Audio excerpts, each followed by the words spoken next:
The water was cold, so cold that Jasmine gasped when it hit her head. It poured down her face, soaking her clothes, dripping onto her big pregnant belly. She sat on the hot ground, water everywhere, while people all around her stared with their phones pointing at her. Officer Bradley Mitchell stood above her, holding an empty water bottle. He had a mean smile on his face. Jasmine looked up at him. Her wet hair stuck to her cheeks. She put her hands on her belly, feeling her baby inside. 8 months pregnant, sitting in a puddle on the street, while a police officer laughed at her. How did this happen? Just 2 hours ago, everything was perfect. That morning, Jasmine woke up happy. The sun was shining through her bedroom window. She put her hand on her belly and felt a little kick. Her baby was awake too. "Good morning, little one," she whispered with a smile. She got dressed in a soft blue dress that fit over her pregnant belly. Today was special. She had a doctor's appointment to check on her baby. At the doctor's office, the nurse put cold gel on Jasmine's belly and moved a small machine across it. On a screen, Jasmine could see her baby moving around. The baby's heart was beating strong and healthy. "Everything looks wonderful," the doctor said, smiling. "Your baby is growing perfectly." Jasmine felt so happy she almost cried. "Thank you, doctor. Thank you so much." After the appointment, Jasmine drove to Peterson's grocery to buy food for dinner. Her husband Daniel was working late tonight, like he always did. Being the sheriff of Millbrook was a big job. He worked hard every day to keep people safe. Jasmine and Daniel had moved to Millbrook just a few months ago. It was a small town, much smaller than Atlanta where they used to live. Most people in Millbrook were white. Jasmine noticed that some people stared at her and Daniel when they walked around town. Some people whispered, but Daniel said not to worry. "We'll show them who we are by being good neighbors," he told her.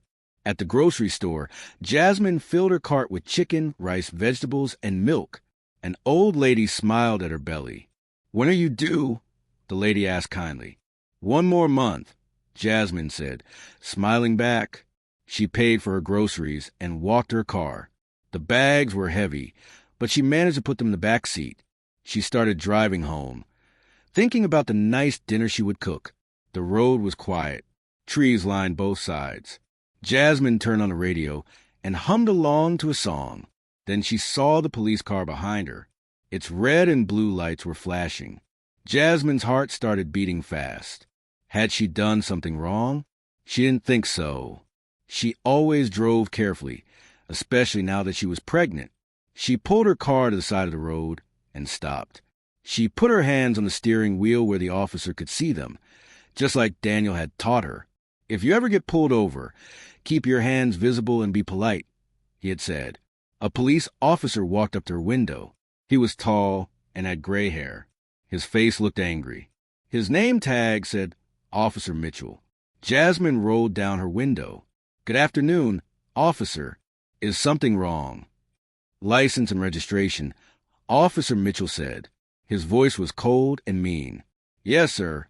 Jasmine's hands were shaking a little as she reached for her purse. She gave him her driver's license and the car papers.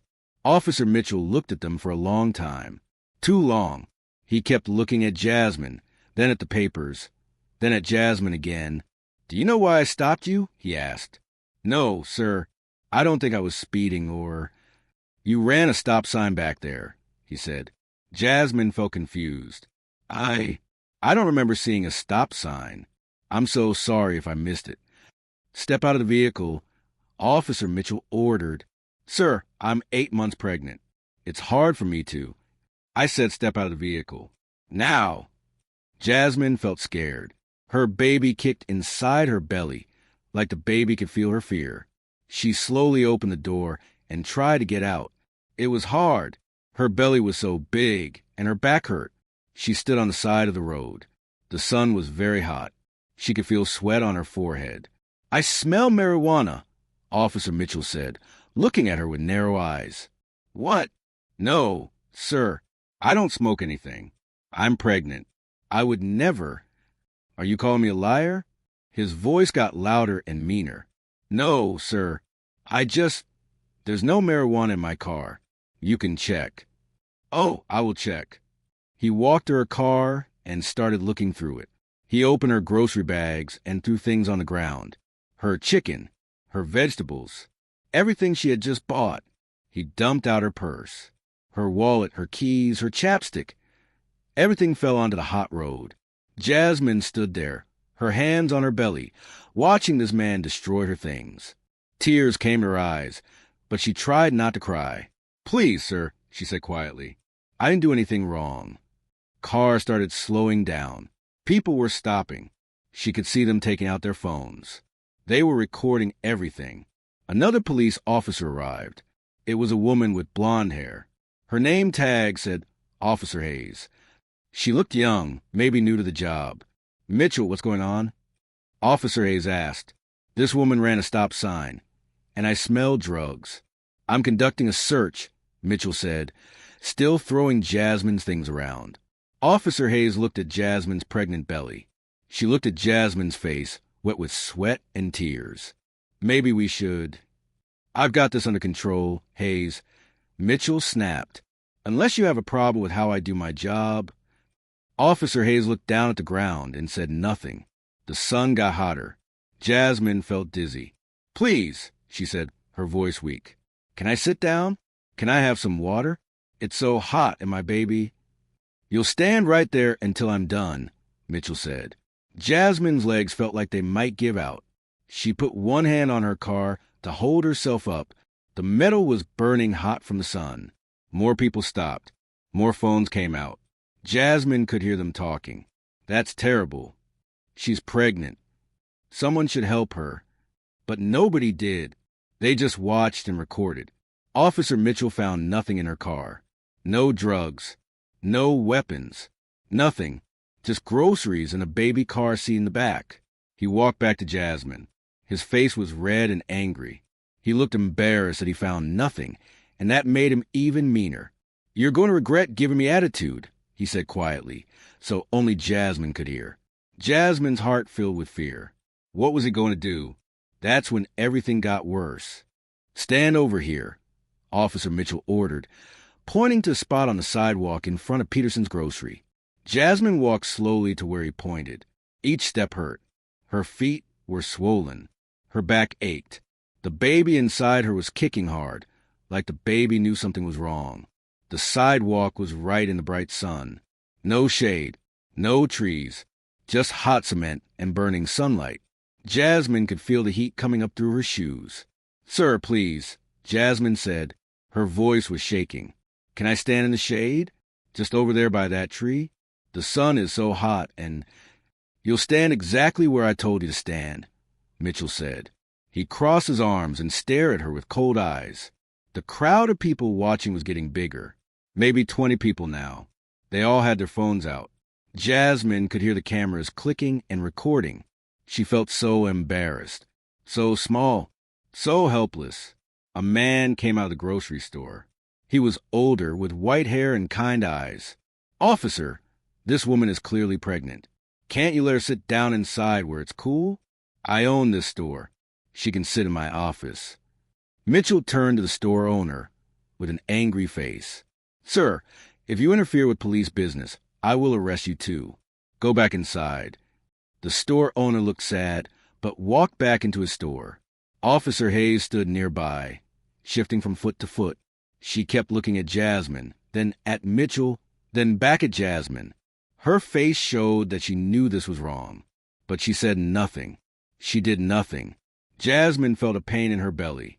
Not a kick this time. A different kind of pain. A scary pain. "Officer Mitchell," she said, trying to keep her voice calm. "I think something's wrong with my baby. I need to go to a hospital. Please." "You should have thought about that before you broke the law," Mitchell said. "But I didn't break any law. I didn't run a stop sign. There was no marijuana. You searched my whole car and found nothing." Jasmine's voice got louder. She was tired of being treated this way. Mitchell's face turned red with anger. "Are you raising your voice at me? That's obstruction. That's resisting arrest." "What?" "I'm not resisting anything. I'm just standing here. You're being hostile and noncompliant." Mitchell pulled out his handcuffs. Jasmine couldn't believe what was happening. Handcuffs? For what? She hadn't done anything. People in the crowd started yelling. This is wrong. Leave her alone. She's pregnant, for God's sake. Mitchell ignored them. He grabbed Jasmine's arm roughly and tried to spin her around. Ow! You're hurting me! Jasmine cried out. That's when her body couldn't take it anymore. The heat, the fear, the stress. Jasmine's knees got weak, and she almost fell. Officer Hayes ran forward and caught her. Mitchell, stop. Hayes said, she needs medical attention. I'll decide what she needs, Mitchell growled. Jasmine sat on the hot sidewalk because she couldn't stand anymore. She put both hands on her belly. The baby wasn't moving as much now. That terrified her. Before, the baby was kicking and kicking. Now, almost nothing. My baby, Jasmine whispered, tears running down her face. Please, my baby isn't moving right. Something's wrong. A woman from the crowd ran forward with a bottle of water. Here, honey, drink this. Mitchell slapped the water bottle out of the woman's hand. It rolled across the sidewalk. Nobody gives her anything without my permission. The crowd gasped. Even Officer Hayes looked shocked. Mitchell, what are you doing? Hayes asked quietly. This has gone too far. I said I've got this under control. Mitchell shouted at her. But it wasn't under control. Nothing was under control. Jasmine was sitting on the burning sidewalk, crying, holding her belly, begging for help. The crowd was angry and shouting.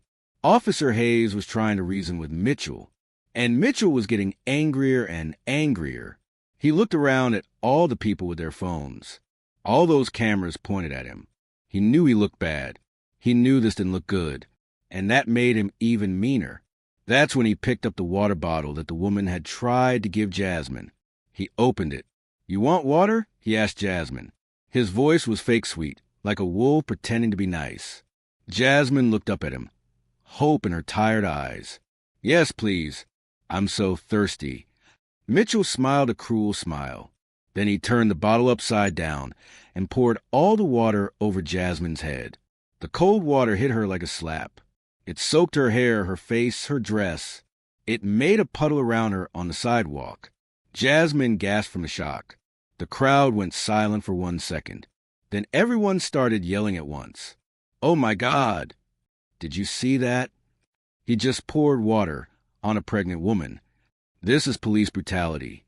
People were typing on their phones fast, sending videos everywhere. Within minutes, the videos were spreading across social media. Hashtags started appearing. Hashtag Perguman abuse, hashtag water torture, hashtag justice for Jasmine. Jasmine sat there, soaking wet, water dripping from her hair. She looked up at Officer Mitchell. She didn't cry anymore. She just stared at him with strong, proud eyes. She wouldn't let him break her spirit, even sitting in a puddle of water, even scared for her baby, even humiliated in front of all these people. She wouldn't let him win. You should be ashamed of yourself, Jasmine said quietly. Her voice was calm and strong.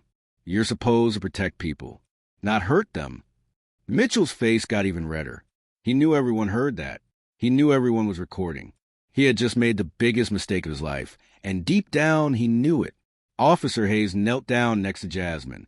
I'm calling an ambulance, she said softly. Don't you dare. Mitchell yelled at Hayes. She needs medical attention. Look at her. Hayes stood up and got right in Mitchell's face. This is wrong, and you know it. You're on thin ice, Hayes. Question me again, and you'll be looking for a new job. Hayes stepped back, her face showing fear and frustration. She wanted to help Jasmine, but she was scared of losing her job, scared of what Mitchell might do to her career. Jasmine reached into her soaking wet dress pocket. Her phone was there, wet but still working. She needed to call someone. She needed help. With shaking fingers, she found the emergency contact in her phone. She pressed the call button. It rang once, twice, 3 times. Hello? A man's deep voice answered. Daniel, Jasmine said, her voice breaking. I need you. Something bad is happening. I'm at Peterson's grocery. There's a police officer, and he poured water on me. I'm scared. The baby. I'm coming right now. Daniel's voice was calm but firm. Stay on the phone with me. Are you hurt? I don't know. My belly hurts. The baby's not moving much. I'm 5 minutes away. Hold on, baby. Just hold on. Officer Mitchell had been watching Jasmine on the phone. Who are you calling? He demanded. Jasmine looked up at him. My husband. Well, your husband can come pick you up from jail after I. A police siren screamed in the distance, getting louder, getting closer. A police SUV came speeding down the road, lights flashing. It pulled up fast and stopped right in front of everyone. The driver's door opened. A man stepped out. He was tall and strong, wearing a clean police uniform. But this wasn't just any police uniform. On his chest was a gold badge that caught the sunlight, the badge of the sheriff. Sheriff Daniel Washington had arrived. Mitchell's face went white as a ghost. Sheriff Daniel Washington walked toward the crowd like a king walking into his castle. Every step was strong and sure. His uniform was perfect. His badge shined in the sun. People moved out of his way without him saying a word. Officer Mitchell stood frozen. His mouth hung open. His hands started shaking. He stared at the sheriff like he was seeing a ghost. Then Sheriff Washington's eyes found Jasmine, his wife, sitting on the wet sidewalk, soaking wet, hands on her pregnant belly, tears on her face. Daniel's jaw got tight. His eyes got hard. But when he spoke to Jasmine, his voice was gentle. Baby, I'm here, he said, kneeling down beside her. He touched her face softly. Are you okay? Is our baby okay? I don't know, Jasmine whispered.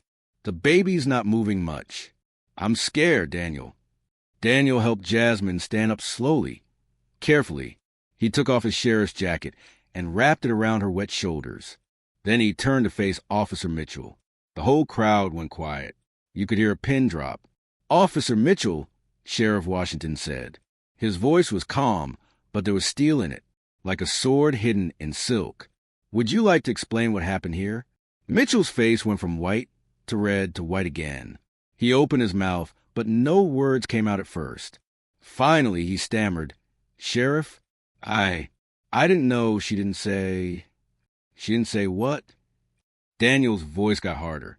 That she was my wife? Does that matter? Should it matter who someone is married to before you treat them with basic human dignity? Mitchell looked at the ground. Look at me when I'm talking to you, Daniel commanded. Mitchell's head snapped up. I asked you a question, Officer Mitchell. Should it matter who someone is married to before you treat them like a human being? No, sir, Mitchell said quietly. I'm sorry, I didn't hear you. No, sir, Mitchell said louder. Daniel looked at Officer Hayes. Officer Hayes, tell me exactly what happened here. Everything. Hayes took a deep breath. She looked nervous, but she spoke clearly. Sir, Officer Mitchell pulled over Mrs. Washington for allegedly running a stop sign. He ordered her out of the vehicle despite her pregnancy. He claimed to smell marijuana and conducted a search that found nothing. He denied her request for water and shaved despite visible heat distress. Then Hayes paused, her voice shaking. Then he poured water over her head while she was sitting on the ground. And what did you do, Officer Hayes? Daniel asked. Hayes's eyes filled with tears. I tried to intervene twice, sir. He threatened my job. I should have done more. I'm sorry. I'm so sorry. Daniel nodded slowly. At least you're honest. He turned back to Mitchell. Officer Mitchell, you've been with this department for 15 years. In those 15 years, you missed nearly every training session I've mandated. You've skipped department meetings. You've openly complained about my community policing initiatives. You've resisted every reform, every change, every attempt to make this department better. Mitchell said nothing, but I kept hoping you'd come around. I kept hoping you'd see that times are changing, that we have to do better. Daniel's voice got sad. I gave you chance after chance. And this is what you do with those chances. The crowd was recording everything. Phones everywhere. But this time, they were recording justice. Officer Bradley Mitchell, Daniel said officially, you are hereby suspended from duty, effective immediately. You will surrender your badge and your weapon. You will face a full investigation. And if the evidence supports what I've seen here today, you will be terminated and face criminal charges.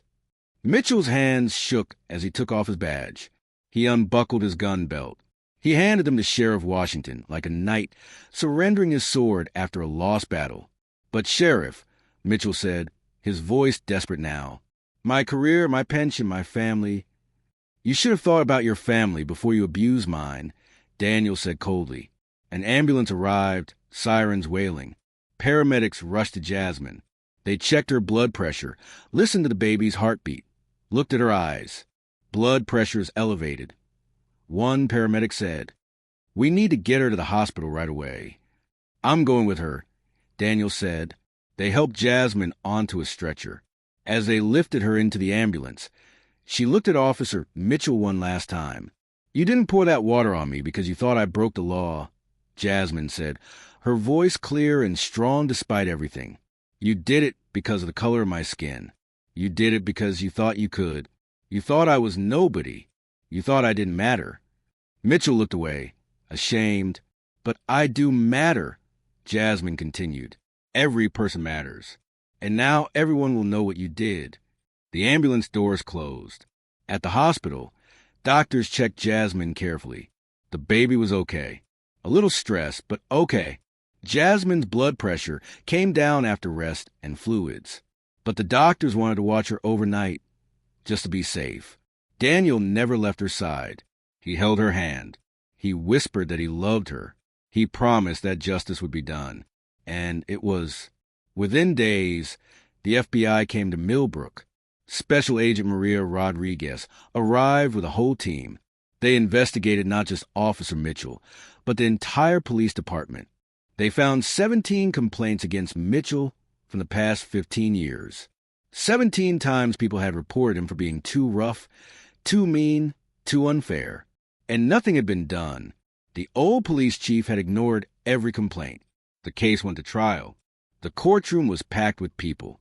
News cameras filled the hallway. The whole country was watching. Attorney Benjamin Hayes, no relation to Officer Hayes, represented Jasmine for free. He was one of the best civil rights lawyers in America. "Ladies and gentlemen of the jury," Benjamin said, standing tall in his suit, "Officer Mitchell didn't just pour water on a pregnant woman. He poured water on human dignity. He poured water on justice. He poured water on the idea that all people deserve respect." Doctor after doctor testified. They explained how dangerous it was to force a pregnant woman to stand in the hot sun, how the stress could have hurt the baby, how Jasmine could have fainted and fallen, how serious this was. Officer Hayes testified, too.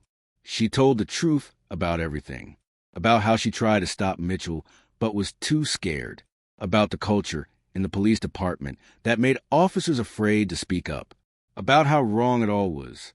Mitchell's lawyer tried to defend him. "My client feared for his safety," the lawyer said, but the jury didn't believe it. How could anyone fear a pregnant woman who was complying with every order? The videos didn't lie.